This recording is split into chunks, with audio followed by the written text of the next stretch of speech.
Every apocalypse story assumes people can figure out survival as they go, but best case scenario, survival isn't improvisation, it's a checklist. Water, food, shelter, some sort of sanitation, and protection. Get any of them wrong for long enough and it doesn't matter how many freakers you can outrun or kill. Human beings have a short list of non-negotiable needs, apocalypse or not. A reliable source of clean water first and foremost, uncontaminated food with real nutritional value, some way to regulate body temperature through a combination of shelter or clothing, and a reasonable standard of personal hygiene and sanitation. So today I want to hold the world of Days Gone up against that list and see exactly how it holds up. So let's start with water. If you're going to survive the apocalypse, there's certain things that you need regardless of how many freakers are wandering around outside your gate. Food, shelter, protection from the weather, obviously some way to defend yourself, and perhaps the most important one, clean drinking water. The last one is where I started noticing something strange about the camps in Days Gone. Every major settlement is built directly on or right up next to a significant body of water. Lost Lake is the obvious example. From a defensive standpoint, this actually makes sense. The game never establishes that the freakers don't swim, but I suspect that's also the reason why Deacon's not allowed to. If Deacon could dive into every lake every time a horde showed up, we'd spend half the game standing in waist-deep water watching 500 freakers drown. Gameplay-wise, I get it. The problem is being on the water and having drinkable water are two very different things. Every time I walk through these camps, I go around looking to see if there's evidence of anybody actually treating the water. Some sort of filtration system, a distillation setup, rainwater collection, maybe boiling stations, anything. Maybe I missed something and y'all can let me know in the comments. And we're only about 2 years removed from the collapse of civilization. I seriously doubt every pollutant that existed before the outbreak is politely evaporated out of Oregon's lakes or rivers. Maybe the rivers got a little bit cleaner without industrial runoff, but lakes collect everything, and now there's an entirely new contaminant in the mix, freaker dookie. And now you've got hordes and hundreds of infected animals and people wandering the wilderness, eating, drinking, dying, and presumably doing everything else that living organisms do, completely unsupervised for 2 years. And I don't know what's upstream from Lost Lake, and I'm not sure I want to. You can survive a while without food, but without water, you've only got a few days. So for all of the infrastructure I would expect a permanent settlement to prioritize, reliable water purification would be pretty high on that list. Which brings me naturally to the next thing nobody seems to want to talk about. Where does everybody take a dump? Now, in the interest of being fair to Days Gone, after wandering around these camps, apparently conducting my own post-apocalyptic sanitation inspection, I did eventually find what appear to be wooden outhouses in the settlements. So I have to give Ben's studio credit for at least thinking about where everybody goes to the bathroom. Unfortunately, finding the toilets created an entirely different problem, because several of these appear to be sitting remarkably close to the same bodies of water these communities presumably depend on.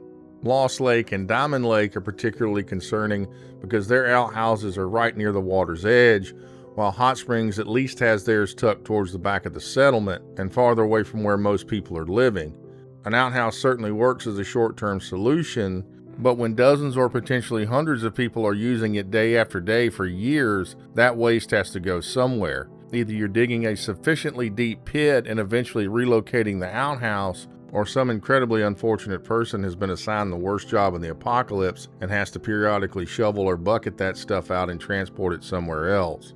Composting human waste is technically possible, but doing it safely requires considerably more care than throwing it onto the same compost pile you're using for food scraps, because improperly handled human waste can spread pathogens and attract flies and other insects capable of carrying disease. More importantly, putting a latrine too close to a lake or a stream or a groundwater source creates the possibility that all the contamination eventually ends up exactly where you don't want it, in your drinking water. My new question is whether anybody thought about where that poop goes afterwards, because surviving a freaker horde only to give your entire camp dysentery would be a pretty disappointing way to end the apocalypse. And even if the camps can provide safe water and keep human waste out of it, every resident still needs enough calories to remain alive. That leads us to food. Days Gone shows people growing crops, hunting animals, fishing, and dealing with meat in the camp kitchens.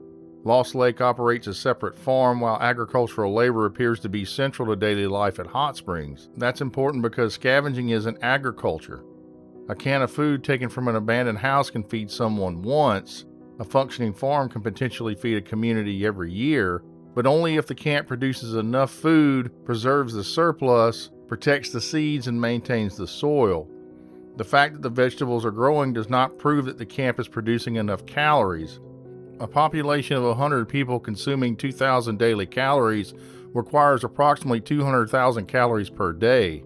That's more than 70 million calories per year. And 2,000 calories may be a conservative estimate for people who are participating in hard labor. This means the camps need more than a few vegetable gardens. They need calorie-dense staple crops, reliable harvests, and enough surplus to survive a failed season. Before I talk about shelter, I want to digress a bit. Why is everything so dirty? I understand that civilization collapsed. Nobody's coming around every Tuesday morning to pick up the trash anymore, but these camps have been occupied for a long time and there's garbage absolutely everywhere. Empty bottles, cans, dirty dishes, random packages scattered across the floors. It looks like everyone collectively decided that because civilization ended, housekeeping was no longer worth the effort. Take Deacon and Boozer's cabin at Lost Lake. There's dirty dishes in the sink, there's garbage everywhere. The place generally looks like 2 college students have been living there unsupervised. Now, before anybody says, well, it's the apocalypse, I know. The freakers didn't somehow destroy every broom. Ricky's place manages to stay relatively clean, so apparently sweeping technology survived the outbreak. I'm not expecting everyone to suddenly become Martha Stewart and start decorating their post-apocalyptic cabins. I'm just saying that after 2 years, somebody could probably pick up the beer cans off the floor. The strange thing is that the trash would eventually become less of a problem as time goes on. Modern civilization produces enormous amounts of disposable garbage because we're constantly manufacturing new stuff and buying new things, and that's all gone now. Eventually the paper towels will disappear, the plastic packaging will disappear, the endless streams of disposable products, they disappear. Anything useful would probably become valuable enough to reuse. Metal cans and other materials could potentially be repurposed or recycled. You would still produce waste, obviously, but nowhere near what modern society produces every day. And these settlements already have enormous fires burning constantly. They're burning wood, they're disposing of bodies, they're cooking, they're heating everything, so surely some combustible garbage is going into those fires as well. Yet somehow every camp still looks like somebody emptied a dumpster across it 5 minutes before Deacon arrived. Then there's shelter. Hot Springs is probably the biggest offender because most of the population seems to live in tents despite there being an entire abandoned residential area practically outside the front gate. I'm not saying they should simply occupy those houses because defending that large of an area would create its own problems, but those buildings represent an enormous supply of lumber, roofing, doors, all kinds of stuff you could use to make makeshift shelters. After 2 years, you'd think somebody would start stripping those structures for material and building something a little bit more permanent inside the perimeter. And clearly the survivors possess at least some construction skills. They've built the guard towers, the platforms, the barbed wire fences, so small sleeping structures wouldn't seem to be that far of a stretch. Even Copeland, the man running his own settlement, sleeps at the top of the treehouse underneath what looks like a tarp somebody half-heartedly threw over as a roof. Every time it rains, his bed gets soaked. The same thing goes for some of the equipment scattered throughout the camps. Radios and electronics are sitting in places where rain can blow directly into them, despite those devices being virtually irreplaceable now. At least Hot Springs and Lost Lake have the good sense to put its radios underneath the porch. And that's what really makes all of this funny to me. Days Gone does such an incredible job of creating a believable post-apocalyptic Oregon that eventually you start examining the world as though it were a real place. None of this actually makes me like this game any less. If anything, it's probably evidence of how much I enjoy it because I've spent enough time in these camps to start noticing things that have absolutely nothing to do with the story. I appreciate you watching my video, and if you like this kind of content, think about subscribing to the channel and leaving me a like. Thank you, and I'll see you on the next one.